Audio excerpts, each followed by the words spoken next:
নমস্কার বন্ধুরা, আমাদের রান্নাঘরে সবাইকে স্বাগত। আজকে এই কাঁকরোল দিয়ে দারুণ সুন্দর একটা রেসিপি তৈরি করেছি। আশা করি তোমাদের এই রেসিপিটা ভীষণ ভালো লাগবে।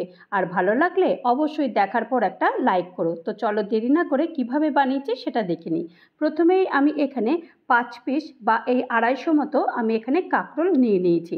এই কাঁকরোলগুলো কিন্তু বেশ একটু কচি টাইপের, আর এই রান্নাটা একটু কচি কচি কাঁকরোলগুলো নিলেই কিন্তু বেশি ভালো হয়।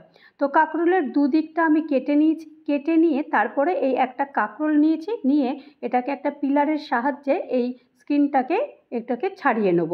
তো এইভাবে এটাকে ছাড়িয়ে নিয়েছি। তো আমি তো একটা ছাড়িয়ে দেখালাম তোমাদেরকে। তোমরা যদি চাও যে পুরো স্কিনটা ছাড়িয়ে নেবে তাহলেও ছাড়িয়ে নিতে পারো, অথবা আমি যেমন করেছি যে আমি স্কিনটা ছাড়াইনি, তা বিনা স্কিনেই আমি এটা ছাড়িয়েই এটা করেছি। তোমরা এইভাবেও এটাকে করে নিতে পারো। তো সব কাঁকরোলগুলো আমি 4 ফালা করে এরকম কেটে নিয়েছি। কেটে নিয়ে তারপরে এটাকে আমি একটু গরম জলে এটাকে একটুখানি সেদ্ধ করে নেব বা একটু ভাপিয়ে নেব।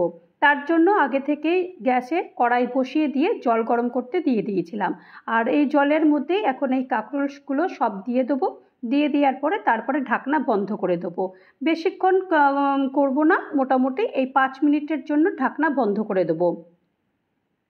5 মিনিট পর ঢাকনা খুলে দিয়েছি, আর দেখো মোটামুটি বেশ একটু মোটামুটি 50% মতো এটা সেদ্ধ হয়ে গেছে। এর থেকে বেশি আর সেদ্ধ করব না। তো এখন এগুলোকে সব তুলে নিচ্ছি। সবগুলো তুলে নিয়েছি, তুলে নিয়ে একটা বোলের মধ্যে রেখেছি, আর বোলের মধ্যে একটু ঠান্ডা জল দিয়ে এটাকে রেখে দিয়েছি। গ্যাসে কড়াই বসিয়ে দিয়েছি, আর মাত্র 1 চামচ আমি এখানে তেল নিয়েছি।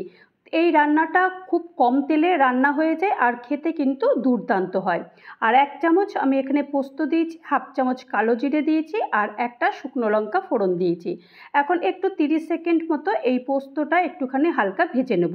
ভেজে নেওয়ার পরে তারপর এখানে একটা আলু লম্বা করে কেটে নিয়েছি, সেই আলুটা দিয়েছি, আর স্বাদ মতো নুন দিয়েছি, আর হাফ চামচ মতো হলুদ গুঁড়ো দিয়েছি।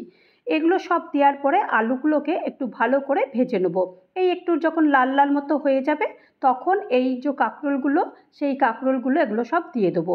এরপরে কাঁকরোল যেহেতু দিয়েছি, এরপরে একটুখানি হলুদ দেবো, অর্থাৎ এই হাফ চামচ মতো একটু হলুদ দিয়েছি। হলুদ দেওয়ার পরে তারপরে এবার একসঙ্গে আলু আর কাঁকরোল ভালো করে এটাকে ভেজে নেব। বেশ একটু লাল লাল মতন হয়ে যাবে ততক্ষণ পর্যন্ত এরকমভাবে ভেজে নেব।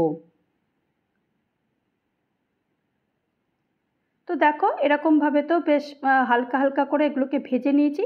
আর এখন কিছু উপকরণ দেব, অর্থাৎ একটু গুঁড়ো মশলা দেবো। তার মধ্যে এই হাফ চামচ মতো লাল লঙ্কার গুঁড়ো দিয়েছি, 1 চামচ কাশ্মীরি লাল লঙ্কার গুঁড়ো দিয়েছি, যাতে করে একটু বেশ কালারটা সুন্দর আসে এই কারণে। আর কাশ্মীরি মির্চটা যদি তোমরা অপশন মানে যদি চাও তাহলে দিতে পারো, না হলে নাও দিতে পারো। সামান্য একটু জল দিলাম, কারণ একটু তো গুঁড়ো মশলা, একটু জল না দিলে মশলাটা বেশ ভালো করে কষে না। তো সেই কারণে সামান্য একটু জল দিয়ে ভালো করে মশলাটাকে এই আলু আর কাঁকরোলের সঙ্গে ভালো করে এটাকে কষিয়ে নিয়েছি। কষানো হয়ে গেছে, আর এই অবস্থাতেই একটুখানি থাক, আমি একটা মশলা তৈরি করব। এখন এখানে আমি 3 চামচ মতো আমি এখানে যে চিনেবাদামগুলো থাকে সেই চিনেবাদাম নিয়ে নিয়েছি। চিনেবাদামগুলোকে আগে থেকে একটু কড়াইয়ে একটু ড্রাই রোস্ট করে নিয়েছিলাম। করে নেওয়ার পরে তারপরে প্রথমে একটুখানি পাউডার মতো বানিয়ে নেব। এইভাবে পেস্ট করলে না পেস্টটা বেশ খুব সুন্দর হয়। এখন সামান্য একটু জল দিয়ে পেস্ট করে নেব। দেখো পেস্টটা কতটা সুন্দর হয়েছে। এখন এই পেস্টটাই আমি এখন এর মধ্যে দিয়ে দেবো। এটা দিয়ে দেওয়ার পরে তারপরে একটু ভালো করে একটু নেড়ে চেড়ে দেবো। একদম শুকনো শুকনো করে ভালো করে এটাকে কিন্তু মিশিয়ে দিতে হবে কাঁকরোল আর আলুর মধ্যে। যত ভালো করে মেশাবে তত কিন্তু স্বাদ বাড়বে। তো এইভাবে ভালো করে মিশিয়ে দেওয়ার পরে তারপরে মিক্সি ধোয়া জল একটু দিয়ে দিয়েছি। এই মোটামুটি এই 1 কাপ মতো জল দিয়েছি। জলটা বেশি দিইনি, এই মোটামুটি সেদ্ধ হওয়ার মতন আমি জল দিয়েছি। আর এখন আমি স্বাদ মতো নুন দিয়েছি। আগে আমি নুন দিইনি, সেই আলু ভাজার সময় শুধু নুন দিয়েছিলাম। আর একটু বেশি স্বাদের জন্য 3টে কাঁচা লঙ্কা দিয়ে ঢাকনা বন্ধ করে দিয়েছি। ঢাকনা খুলে দিয়েছি। ঢাকনা খুলে একবার দেখে নেব যে আলু আর কাঁকরোল কতটা সেদ্ধ হয়েছে। যদিও কাঁকরোল 50% মতন সেদ্ধ করে নিয়েছিলাম, তো তবু একবার দেখে নেব যে আলু আর কাঁকরোল সেদ্ধ কতটা হয়েছে। তো চলো দেখে নিই। দেখো মোটামুটি আলু তো সেদ্ধ হয়ে গেছে, আর কাঁকরোলও দেখো সেদ্ধ হয়ে গেছে। আর কিছুই লাগবে না। আর একটু সব শেষে এই 1 চামচ মতো চিনি দিয়েছি। চিনিটা দিলে সমস্ত খাবারেরই ব্যালেন্সটা একদম বজায় থাকে। তো এখন ভালো করে সব কিছু নেড়ে চেড়ে দিচ্ছি। আর রান্নাটা তোমরা দেখলে কিছুই মশলা লাগলো না। এই গরমের মধ্যেও যদি এইভাবে রান্না করা যায় খেতে কিন্তু ভীষণই ভালো লাগবে। তো চলো এটা একটু 2 মিনিট একটু ফুল ফ্লেমে ফুটিয়ে নিই। ফুটিয়ে নেওয়ার পর তারপরে সার্ভ করে দেখাচ্ছি রান্নাটা শেষমেশ কেমন হলো। আমি তো একটা প্লেটে এখানে সার্ভ করে দিচ্ছি। দেখো দেখতে তো ভীষণই সুন্দর লাগছে, আর দেখার চাইতেও খেতে কিন্তু অসাধারণ লাগে। আর এটা শুধু ভাতের সঙ্গেও নয়, রুটি, লুচি, পরোটার সঙ্গেও না ভীষণ ভালো লাগবে। আর ডিনারে তো ভীষণই ভালো লাগবে খেতে। তো তৈরি হয়ে গেল আমার আলু কাঁকরোলের কারি। এই আলু কাঁকরোলের কারির রেসিপিটা যদি তোমাদের কারোর ভালো লাগে তাহলে অবশ্যই একটা লাইক করো, কমেন্ট করো। পারলে আমার চ্যানেলটা সাবস্ক্রাইব করে আমার পাশে থেকো।